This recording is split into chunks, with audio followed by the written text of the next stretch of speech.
harus jujur dan amanah. Kedua, harus sayang kepada orang tua, karena doa orang tua ini membuat jalan kita jadi mulus. Saya selalu katakan kepada anak-anak saya, mungkin kalau kamu disuruh pilih sayang ibu atau bapak, kamu bingung. Tapi saya tekankan kepada anak-anak saya, pertama kamu harus lebih hormat, lebih sayang kepada ibu kamu. Baru kedua bapak kamu. Karena pengorbanan ibu kamu jauh lebih besar daripada bapak kamu. Ibu mengandung kita. Begitu kita lahir, kita disuapin, terus kemudian kita ngompol, kita buang air besar, tengah malam, lagi tidur enak-enak, dia bangun, dia susuin kita, kadang-kala cuci, kita punya ngompol cuci, kita punya bekas buang air. Kemudian dia didik kita, dia bawa kita ke sekolah, dia antar, diajarin kita. Kalau seorang ayah cuma cari nafkah saja diberikan, tetapi kalau yang mendidik anak-anak itu semua adalah semua peran ibu sangat besar. Oleh sebab itu jangan sampai kita lupa akan pengorbanan seorang ibu. Dan pengorbanan seorang ibu itu tidak bisa diukur dengan materi. Saya pun kadangkala suka sedih. Saya kalau ke makam ibu bapak saya, andai kata saya masih punya ibu bapak, pasti saya akan sayangin lebih. Tapi ya mungkin Tuhan berencana lain. Jadi mungkin saya harus jelaskan, kok orang-orang bisa sukses? Bagaimana cara sukses? Satu hari saya ke toko buku, saya lihat buku bagaimana jadi orang sukses. Saya nggak punya uang. Waktu itu toko bukunya di Pasar Baru, toko buku Tropen. Saya hanya duduk ke sana, saya numpang baca, terus saya pulang. Saya bacain buku bagaimana cara orang sukses. Sebenarnya nggak perlu baca buku lagi, karena tadi yang Ibu Prita katakan itulah di buku itu sebenarnya intisarinya. Karena jadi orang sukses itu harus rajin bekerja. Dan juga jangan lupa berdoa. Dan juga jangan lupa jujur. Dan jangan lupa juga sayang kepada orang tua. Dan minta ridho barokah dari orang tua. Itu intisarinya. Dan saya selalu bermimpi memang menjadi orang sukses. Mimpi itu saya sendiri pesimis waktu itu untuk jadi, untuk sukses. Tetapi seperti saya katakan, bahwa ini semua gerak Tuhan, bukan gerak saya. Saya jadi mualaf umur 24 tahun. Saya diangkat anak oleh almarhum Buya Hamka. Dan seiring saya jadi mualaf, saya cuma niat minta kepada Allah. Karena waktu saya jadi mualaf itu Buya Hamka bilang, nak, dosa-dosamu mulai hari ini 0. Jadi kamu mulai lagi dengan yang baik ya. Jadi saya mulai dengan yang baik.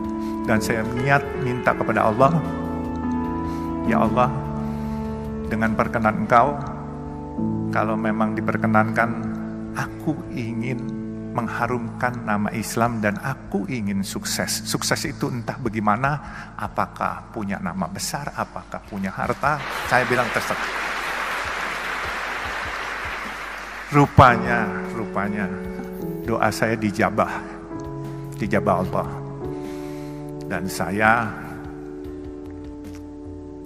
bisa mendapat kesempatan mempunyai usaha. Saya punya usaha kayu dulu di Kalimantan, saya bikin triplex.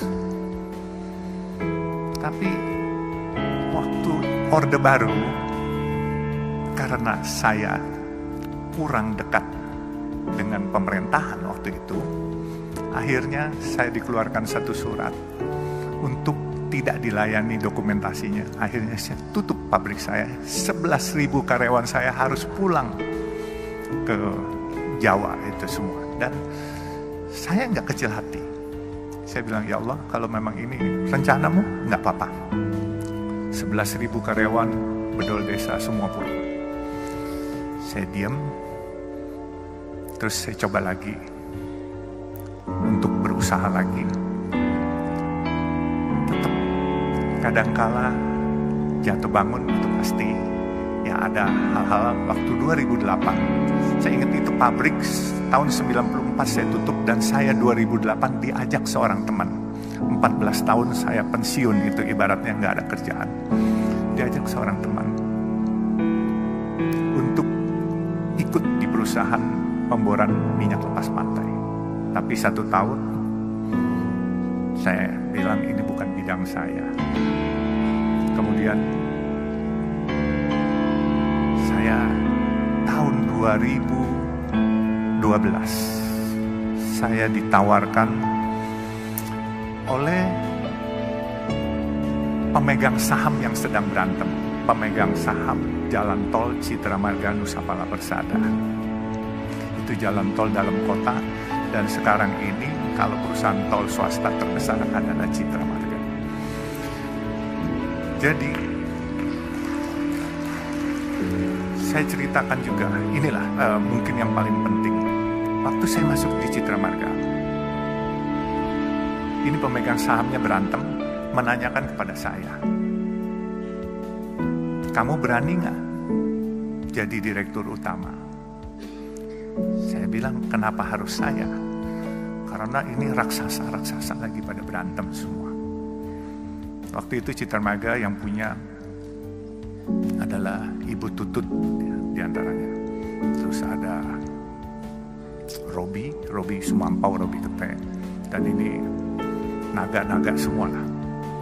Kebenaran saya ini kelahiran Kalimantan Timur, dari Sungai Mahakam saya lahir. Lalu saya jawab sama teman-teman saya, selama nggak nyuri, saya berani apa saja saya, dan tidak korupsi. Akhirnya saya ditunjuk sebagai direktur utama. Di waktu saya ditunjuk sebagai direktur utama, saya melihat karena ini perusahaan publik, pemegang sahamnya ini banyakkan institusi-institusi asing. Saya lihat ini perusahaan bagus. Kenapa saya bilang bagus? Coba pikirkan, ini kalau bukan gerak Tuhan, saya nggak akan memiliki perusahaan ini. Saya dulu punya perusahaan kayu, saya pernah punya restoran, saya pernah punya hotel. Hotel pelayanan nggak baik, omset akan turun, orang nggak balik lagi.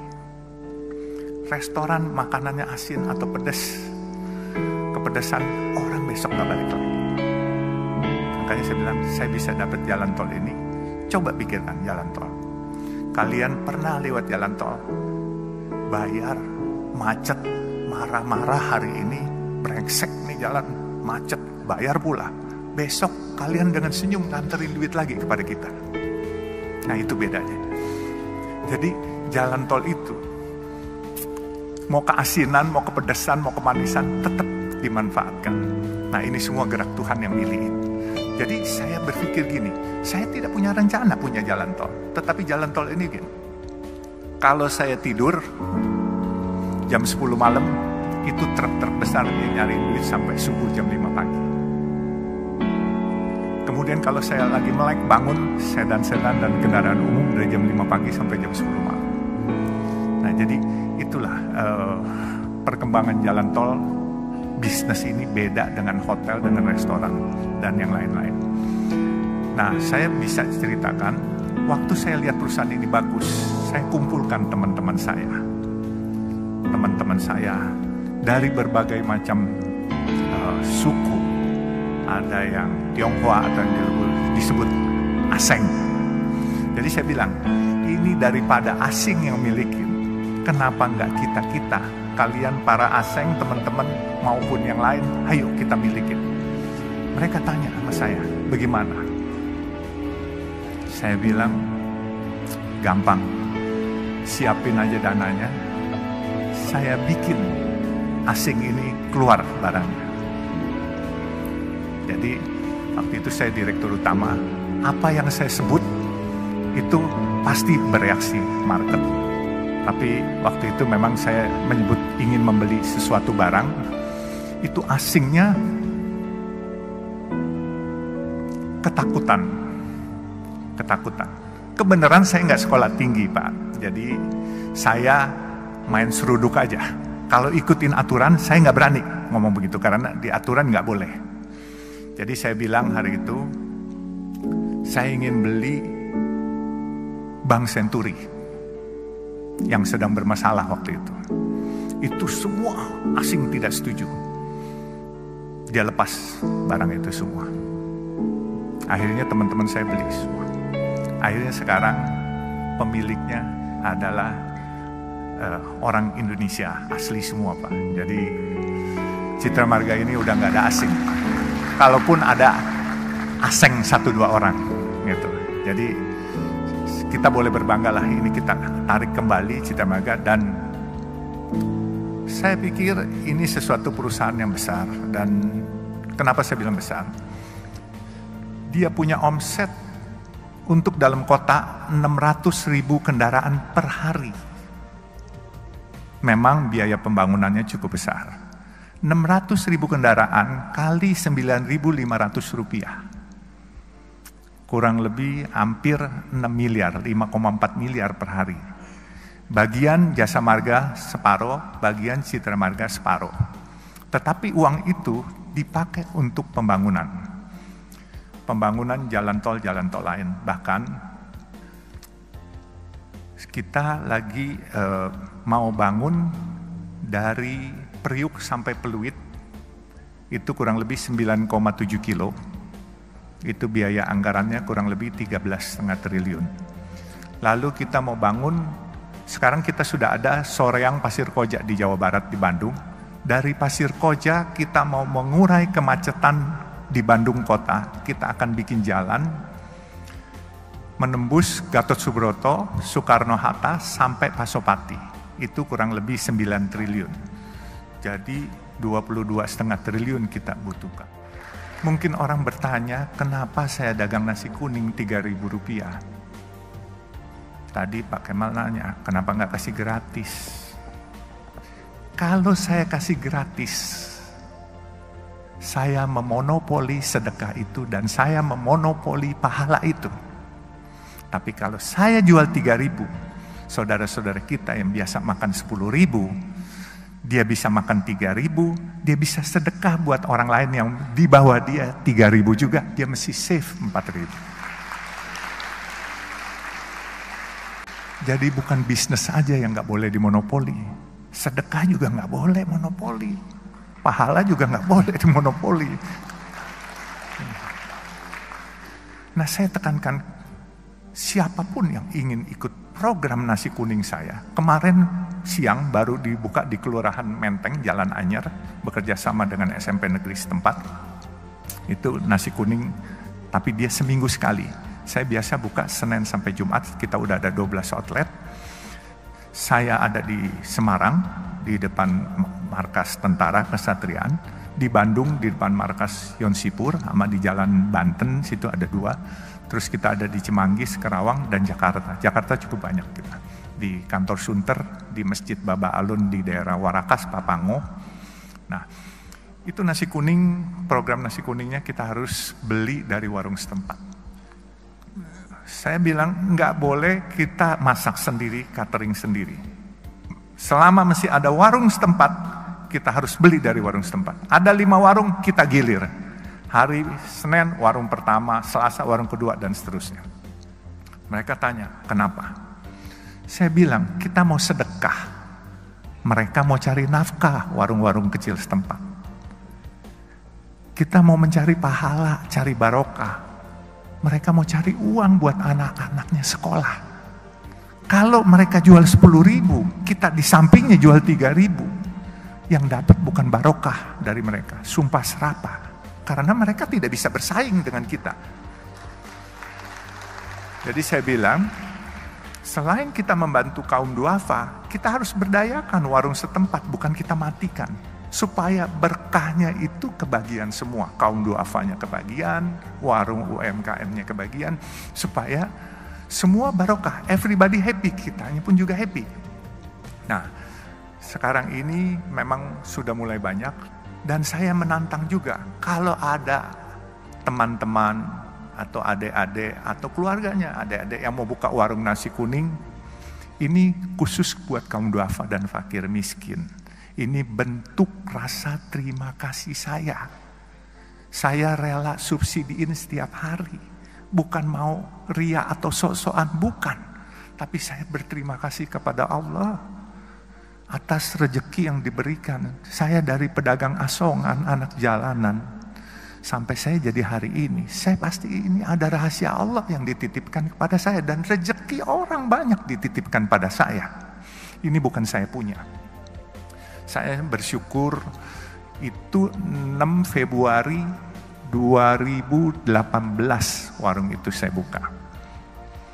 Saya cuman kasih 100 juta, warung itu sudah 2 tahun. Dan duitnya malah surplus. Sedekah saya mau lebih pun, saya rencananya 1000 porsi per hari. Subsidinya itu kalau 10.000 saya jual 3.000, subsidi 7.000, berarti 7 juta satu hari. Untuk 250 hari kerja, saya siapkan 1.750.000.000 untuk mensubsidi. Tetapi uang itu tidak pernah terpakai. Inilah yang dikatakan waktu itu oleh guru saya dan ayah angkat saya juga, yaitu almarhum Buya Hamka. Fastabikul khairat, kalau kamu mau berbuat kebaikan di jalan Allah, pasti Allah cariin duitnya. Padahal saya mau keluar duit sendiri, tapi dicariin duitnya. Nah sekarang ini warungnya udah ada 12, di Banjarmasin juga ada. Dan warung itu memang kita khususkan buat kaum duafa dan fakir miskin. Dan kita beli dari warung setempat. Dan tidak boleh dibungkus, bawa pulang. Harus makan di tempat. Karena apa? Kita sadar. Masyarakat kita masyarakat yang kreatif dan pinter. Kalau dibungkus ntar dijual 6.000, mereka cari untung di situ. Jadi harus makan di tempat.